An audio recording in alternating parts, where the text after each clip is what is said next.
এদিকে মধ্যপ্রাচ্যে নতুন করে যুদ্ধের শঙ্কায় লেবানন প্রবাসী বাংলাদেশিরা নিরাপদ স্থানে তাদের সরে যেতে দূতাবাসের নির্দেশনার পর থেকে কাজ হারানোর আশঙ্কায় দিন কাটছে তাদের। লেবানন সর্বশেষ পরিস্থিতি জানিয়েছেন সহকর্মী মিলন খান। বিভিন্ন ঝুঁকিপূর্ণ এলাকা যেমন দাহিয়া, লাইলাকি সহ তার আশপাশ এলাকাগুলো অত্যন্ত ঝুঁকিপূর্ণ। আপনারা সেখান থেকে সরে অন্যত্র নিরাপদ স্থানে চলে যান, এমন একটা বার্তা আসার পর থেকেই কিন্তু লেবাননের প্রবাসী বাংলাদেশিরা সেই সমস্ত এলাকা থেকে এরকম নিরাপদ স্থানে কিন্তু তারা চলে এসেছে। অনেক রাত পর্যন্ত কিন্তু তারা ছোটাছুটি করেছে নিরাপদ আশ্রয়ের জন্য। আমরা অনেক খবর পেয়েছি অনেক জায়গা থেকে যে প্রবাসী বাংলাদেশিরা তাদের নিজস্ব যে পরিচিত স্থান রয়েছে সেই সমস্ত জায়গায় কিন্তু তারা অনেকেই আশ্রয় গ্রহণ করেছে।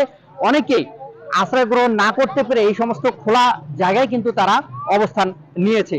প্রবাসী বাংলাদেশিদের বর্তমানে যে খোলা অবস্থায় দিন পার করছে, ঠিক তারা আসলে কতদিন ধরে এই সমস্ত জায়গায় এভাবে দিন যাপন করবে এটা কিন্তু এখনো অনিশ্চিত। লেবাননের বর্তমান পরিস্থিতি এখন অনেকটাই নাজুক এবং থমথমে অবস্থা বিরাজ করতেছে।